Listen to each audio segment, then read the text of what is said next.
Very seldom in a commissioner conference do we have the opportunity of hearing from the National Commissioner. And to have Scott Sorrels and his wonderful wife Tina here with us is a great blessing. I don't think there's anybody who understands commissioner service more than Scott does.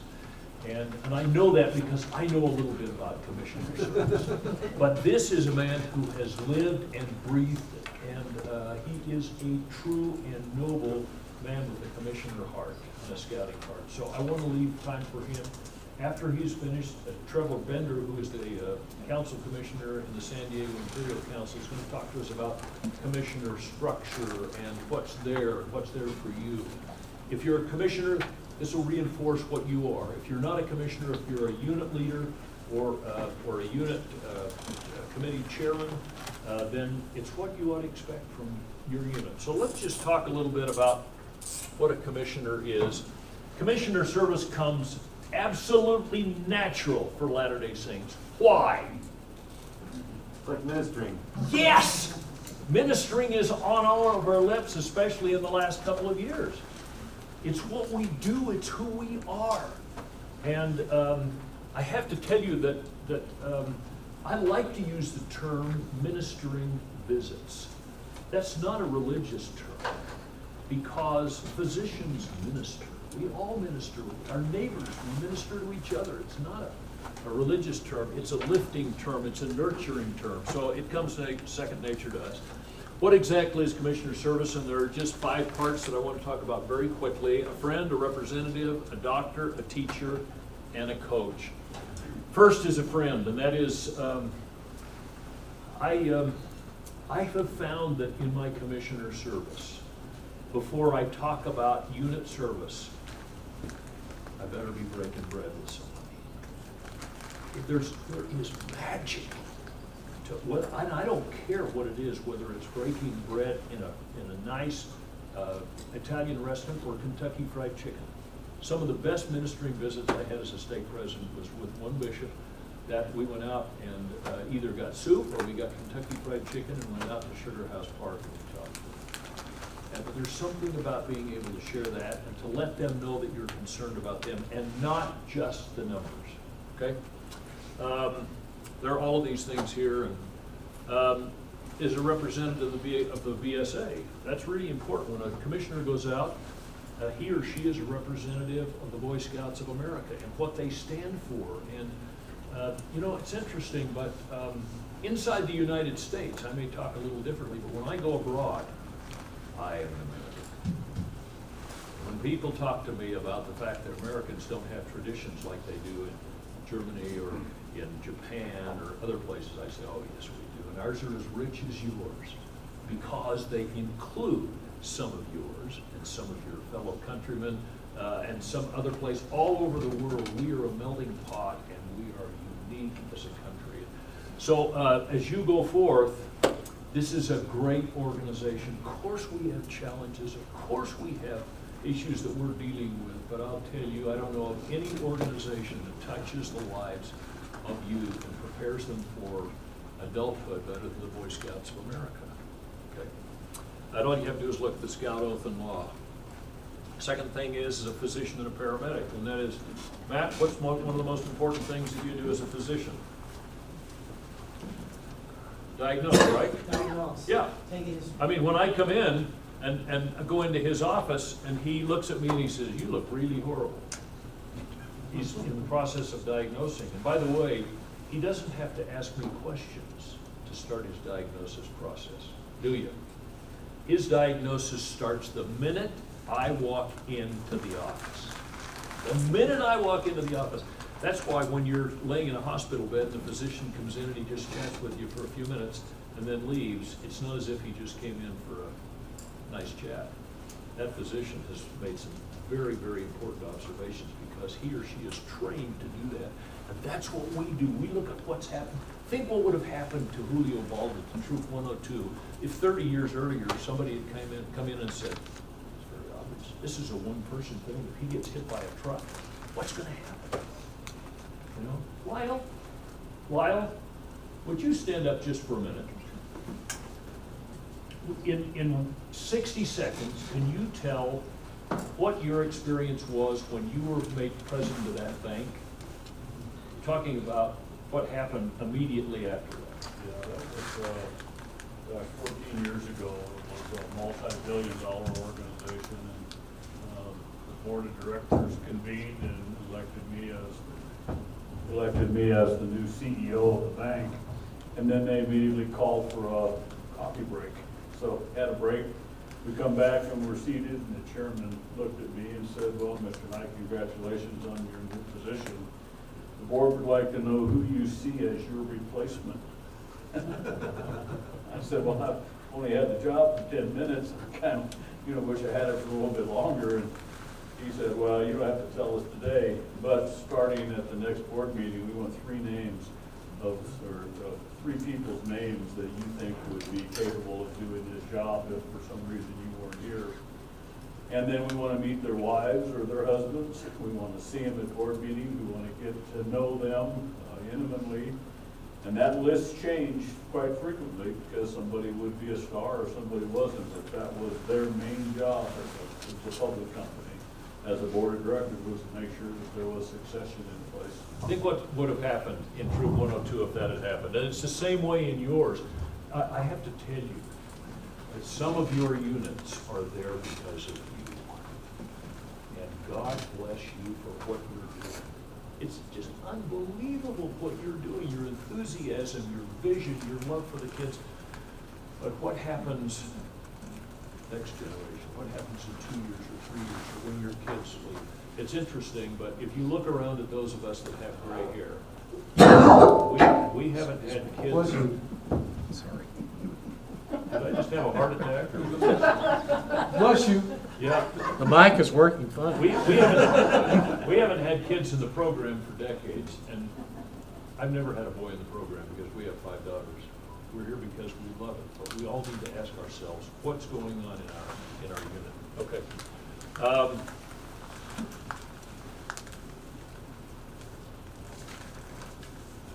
What am I supposed to point this to? The computer. What computer? Right there. Wheels. Neil, this was working, but it's not now. There we go, commissioner as a teacher. It's really interesting, but when we do commissioner assessments, you have your list of all the things, an evaluation, and that's really important. And on your pre-check, there were 3 initials, JTE, which means what? Journey to excellence. Those are very specific. Now they change, just like Lyle said, his list changed. They change from time to time based upon what BSA feels are important for growth. But most importantly, we are the teacher. And I will tell you that most teaching for commissioners occur not in a formal setting. I remember a friend of mine, I was crossing the street, South Temple Street in Salt Lake, and a friend of mine came up to me, and I had just had a new assignment. And he put his arm around me and he says, "Charles, how do you like your new assignment?" I said, "I'm enjoying it." And he said, "What is your greatest challenge? Where do you feel most uncovered?" And I gave him some stupid answer, I don't even know what it is. But I thought about that all day and all week, and it's been 20 years and I'm still thinking about that. That one thing, he was a master teacher, just by asking a single question. So that's what a commissioner is a teacher. And a commissioner is a coach. A coach is somebody who helps, who encourages, is not out there throwing the ball, not out there calling the plays, although today a lot of the plays are called from the sidelines, but they're still there. And understanding the edge method. Have we used the edge method at all in this course? Oh, yeah. At all in this course? Okay. By the way, I have to tell you, I loved being a scoutmaster. But I learned that I was born to be a commissioner. That's just who I am. And I just love people, and I love chatting with them, and I love working with you. And so, and I can tell the same thing about you. And for those of you that are there, find somebody who in 2 or 3 years you can train, then be a unit commissioner where you can work and to be able to build additional units and to strengthen them. Okay. Well, that's kind of an overview of what a commissioner is, but we are so glad to have Scott and Tina Sorrels. Scott is a classic scout or a classic commissioner. I already talked, I gave you a little bit about his overview and his background, but I will tell you that in the World Scout Jamboree that we're getting ready for in Korea, we're just beginning to get an inkling of directions. This was not so when Scott Sorrels was the director of the 2019 Jamboree at the summit. He had to work with two other nations, with the Scouts Canada and with the Scout of Mexico. They had a youth group. They had it amazingly organized. He started in 2011. It was a 10-year assignment, and it was extremely well organized. And so I am so pleased to be able to introduce to you to be able to talk about commissioner service and the magic of a commissioner, not only being a commissioner, but being able to have someone who understands what a commissioner is, than my friend Scott Sorrels. So Scott, thank you very much. I've been waiting for this moment since Saturday when I got into Mexico. So, Charles, thank you for the invitation for Tina and I to be here. It's really special to us. This morning I'm going to talk more on the how side of commissioner science or commissioner service. We can debate later whether science came first or service came first. I don't know. It kind of misses the point. We're going to talk about kind of the how we go about it, and what's changing even today. And then this afternoon during the mini session, I'm going to spend time on the simple question of why scouting. Why should a young person be in scouting? Why are you in scouting? Bring it back to the most fundamental level. You know, the essential purpose of a commissioner, our mission, if you will.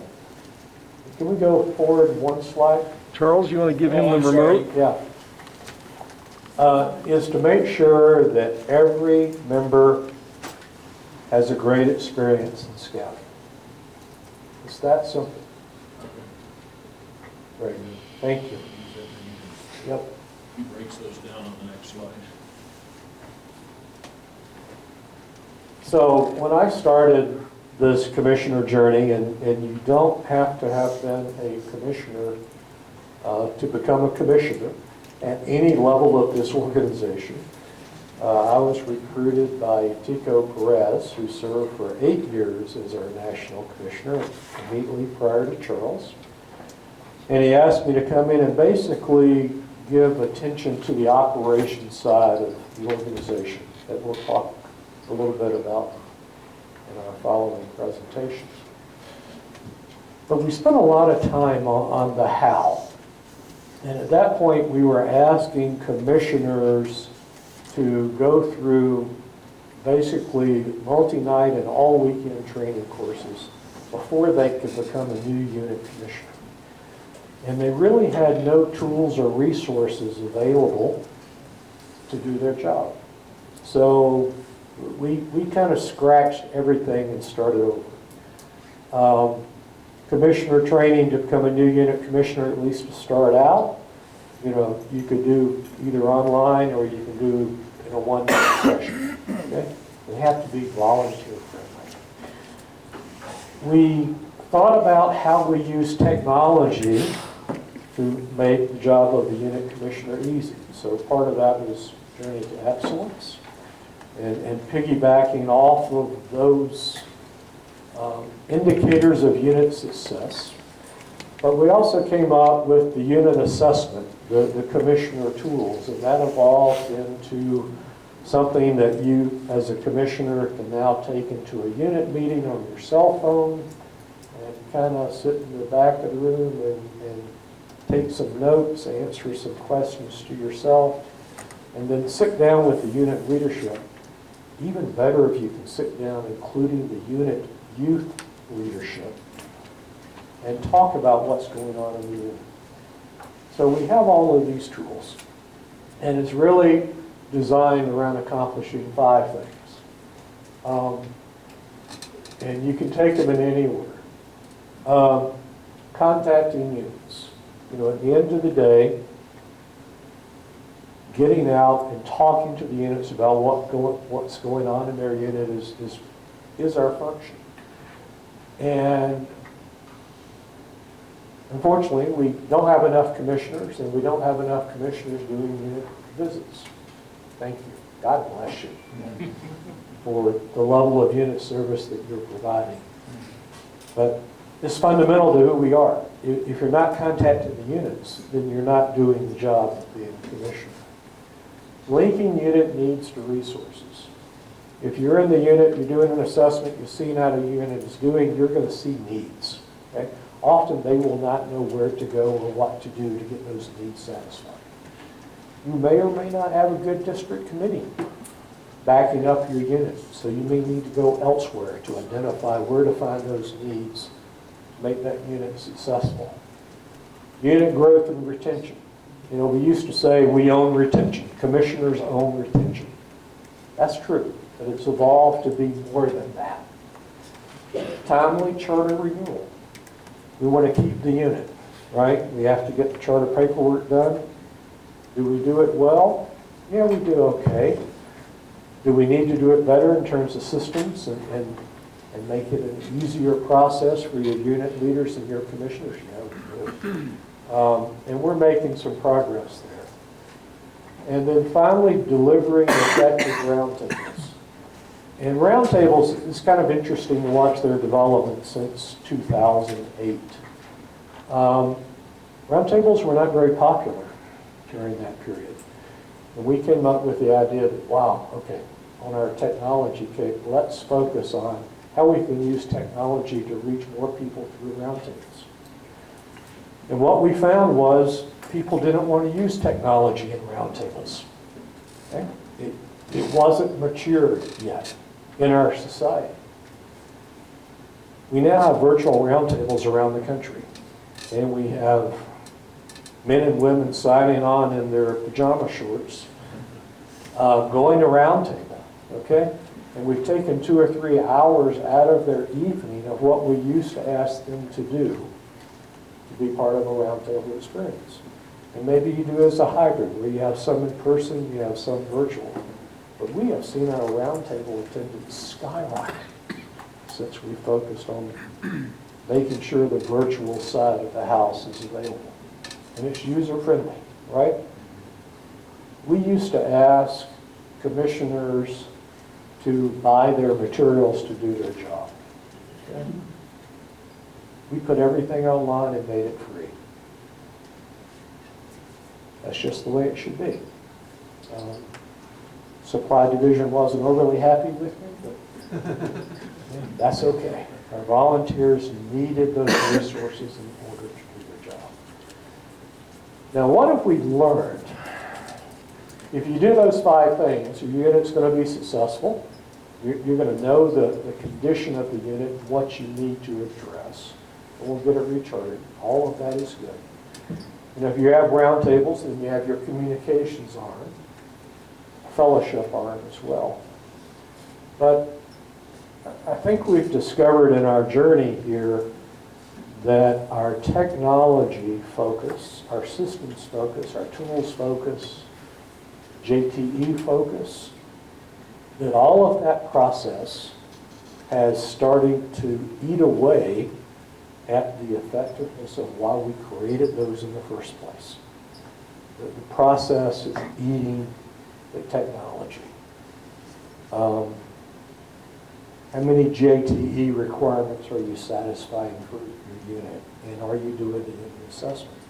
Maybe that's not the most important thing.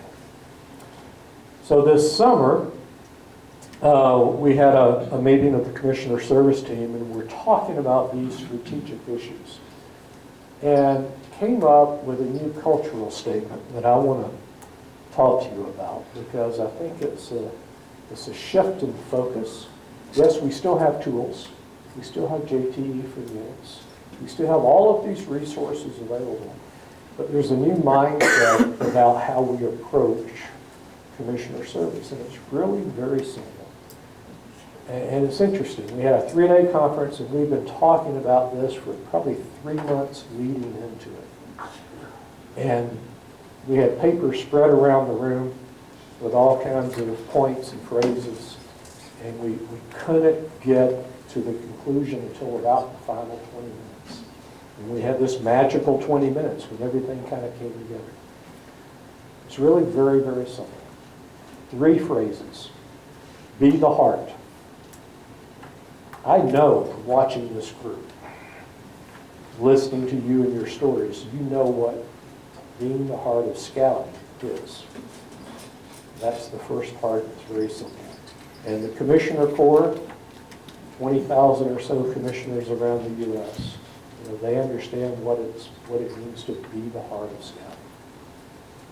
The second phrase for today's purposes is probably the most important. And Charles, who knows a thing or two about being a commissioner and a national commissioner, already hit it on the first 2 or 3 slides. Build relationships. But we are at a point in our movement's history where our ability to move forward, to not just survive, but to thrive, will depend on how we build relationships with each other. And if you think back to Charles' approach, with how you approach units, you become a friend to the unit, you build the relationship first. And discussions about camping activities or succession in leadership or whatever come naturally because you build a relationship with the unit leaders and with the youth leaders. And we've got other relationship problems in this organization. Volunteer, professional, local, national, you name it. Building relationships is something we need to do throughout this organization. And if you take nothing else away from our time together, I hope you will remember to focus on going home and building relationships, because that's how we're going to grow the scouting program. The third phrase is really very simple, and it's hanging over the Ranger Director's door here at Philmont. It's not why we picked it. Change lives. When you leave the Ranger's office, you tap the sign as you go out into the backcountry of Philmont. Be the heart, build relationships, change lives. Now, it's been interesting. Since we introduced that a year ago in the Commissioner Corps, it has really resonated. Kind of sums up why we do what we do. And to some degree, how we do what we do. But the other thing is, as I've talked to professional groups, as I've talked to non-commissioner volunteers, it also resonates with them in terms of a fundamental message of why we're involved in scouting and how we go about it. So, take home the cultural statement. It has been a real morale boost to the Commissioner Corps.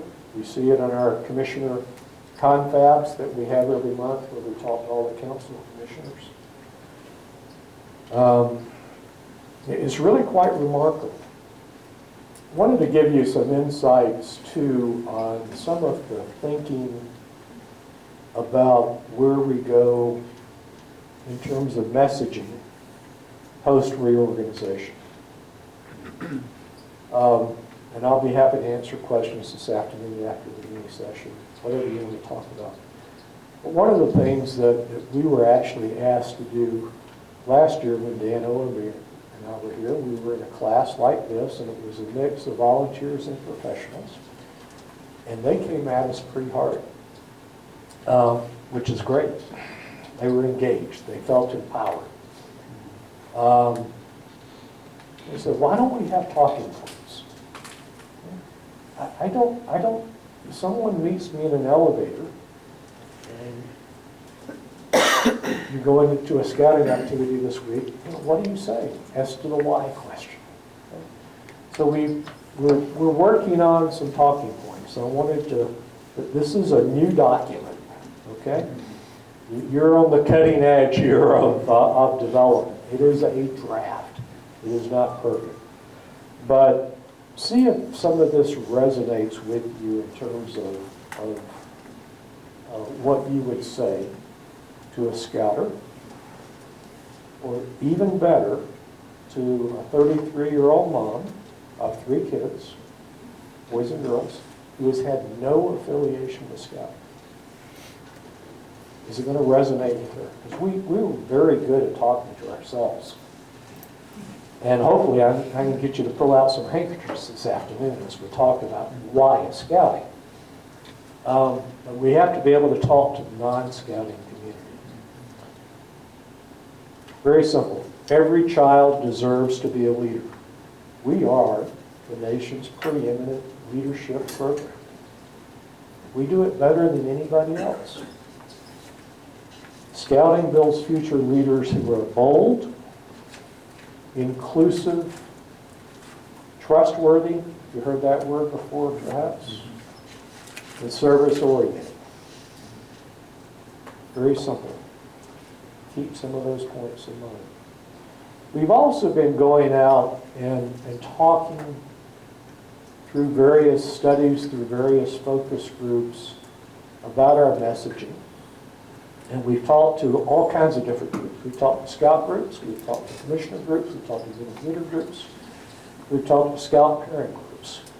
We've also talked to non-scout groups. We've talked to registered voters in the belief that, well, if they get out and vote every 2 years, maybe they give a darn and they'll tell us what they're thinking. And they gave us some messaging in terms of what scouting means to them, what resonates with them, that we're trying to develop into some points that we can use. And probably the first change, at least for me, is talking about critical success factors designed to support the family. Okay?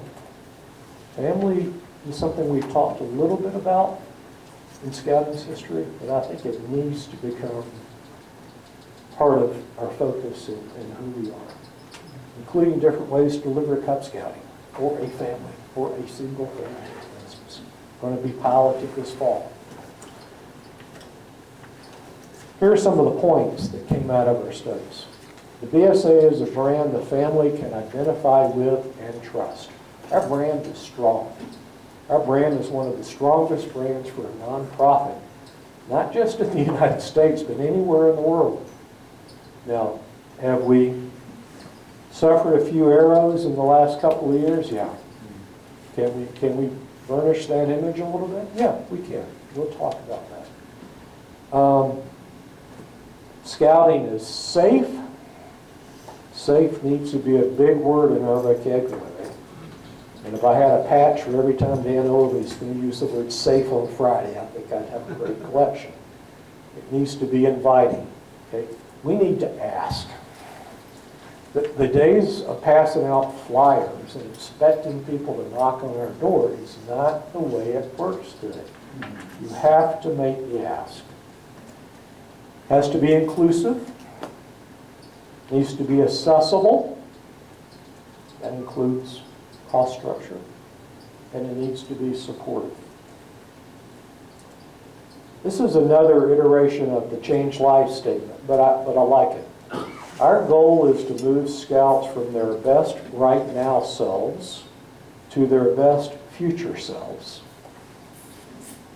We change lives, right?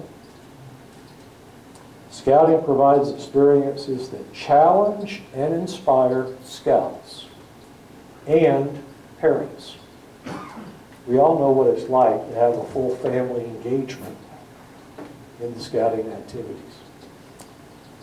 The BSA provides a safe, well-rounded experience for all young people. For me, this is very simple. We need to love and respect and serve every child. Every child deserves the opportunity to be exposed to the Scout Oath and Scout Law. And if I can get a Cub Scout for 6 months, I know I can change their life. Do I want them longer than 6 months? Do I want them to be an Eagle Scout? Do I want them to be on a dream team for a World Jamboree at the Summit? Were there a department assistant director at age 21? Yeah, I want that too. But I'll take that Cub Scout for 3 months or 6 months, and I can still change their life. And finally, scouting is fun. We can't forget that scouting is fun. So, let me know what you think. Does it sound like it's in the ballpark? As we come out of reorganization, we're not going to have the money to do a $50 million marketing campaign from the National Council. It's not going to be possible. The messaging has to be carried by us. It has to be carried by our local councils. You may notice, what's missing on my uniform? Well, that too. Okay. See, the same with Dan. I don't wear gold athletics anymore. And it's really a very simple message.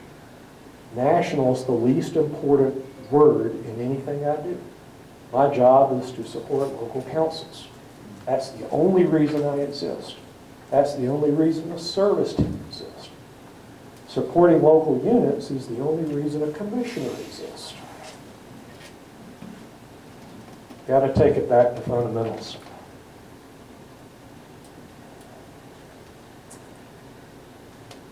I'm pretty optimistic, I got to tell you. For the first time since 1999, scouting is growing again. Okay? Yeah, that's worth clapping for.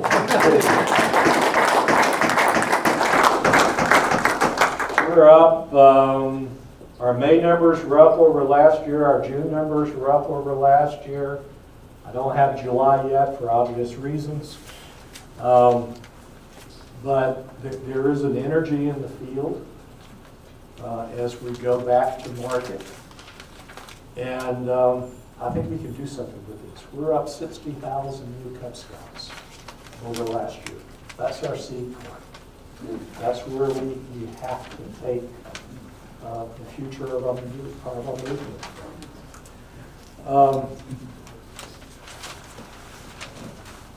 You know, we are waiting on the bankruptcy judge's results on the confirmation order. I think someone said it had been 3 weeks. Boy, I wish it had only been 3 weeks.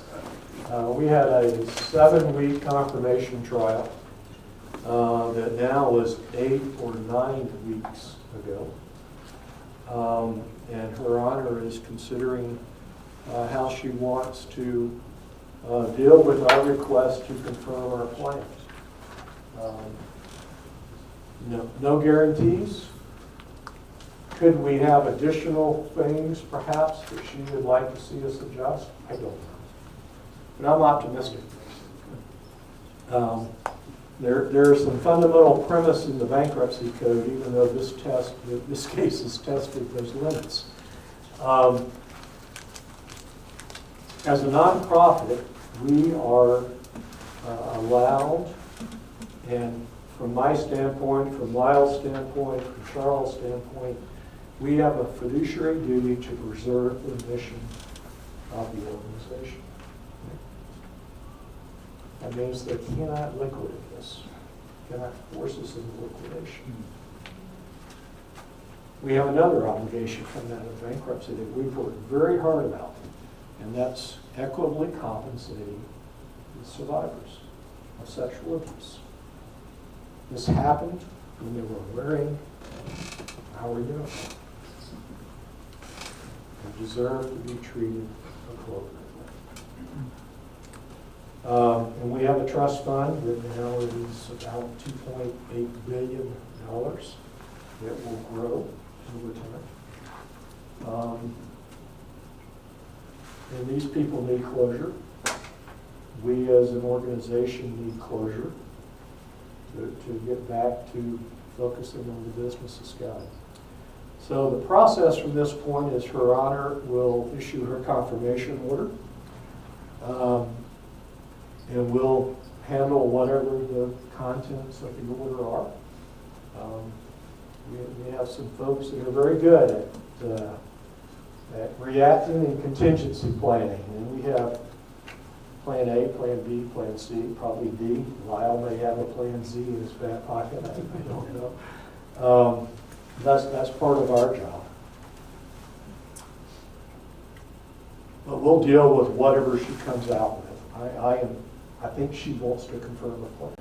She has said in court, scouting is important to America, and she wants to see it survive. After she issues her confirmation order, and we handle whatever the issues are, if any, that come up, it then has to go to a district judge for affirmation or non-affirmation. And it's not another trial. It's really just an up or down, thumbs up, thumbs down. And then we, again, deal with it. So realistically, when is the question I often get. I have no idea. It's very hard to call the judge and say, Judge, how you doing? On that order, I think she is trying to write an order that is as defensible and bulletproof as you can make it. At the same time, we do as a movement need to move past this. So those were the thoughts I had for this morning. I think we're going to be okay. You're going to hear this from Dan. You're going to be okay. One of the things that has struck me in the last 2 years, and we'll talk about it a little bit this afternoon, is the resilience that this program possesses. Both from the passion of our volunteers and our professionals, and in the look of the kids. Okay? We talked about this phrase called the look. You all want the look. Okay? The look is the kid coming off the tube, okay, when they were in the infirmary in the middle of the week. And they got back out with their crew, hiked to the tube, and came down and got an I made it sign. Okay? It's our organization that allows us to take a young person and change the direction of their life in this backcountry in 7 days. Mm-hmm. And it happens at our local scout camps. It happens at our local units. Our program works. Our program works. Can we get better at how we execute and deliver? Yeah. You all know that. I know that. We're going to make those efforts. But I want you to leave Philmont encouraged about where we're going and the role you have to play in growing an organization. And if we need to do one thing coming out of our organization, is we need to grow here. We cannot sit back and expect people to come to us. Our councils need to go to our marketing resources page. If you haven't looked at it, you ought to look at it. Very simple. Search Boy Scouts marketing resources. It's the website of all the materials available to you, to local councils, to districts, to unit leaders, about how you go to market, how you recruit. And it's some of the best stuff we've ever produced. Can it get better? Yeah, we're going to keep working it. We're going to keep refining. But I have great confidence that the plan is coming together. We're going to grow this movement more than we already have in July of 2022. So thank you for what you do. Look forward to talking with you more this afternoon.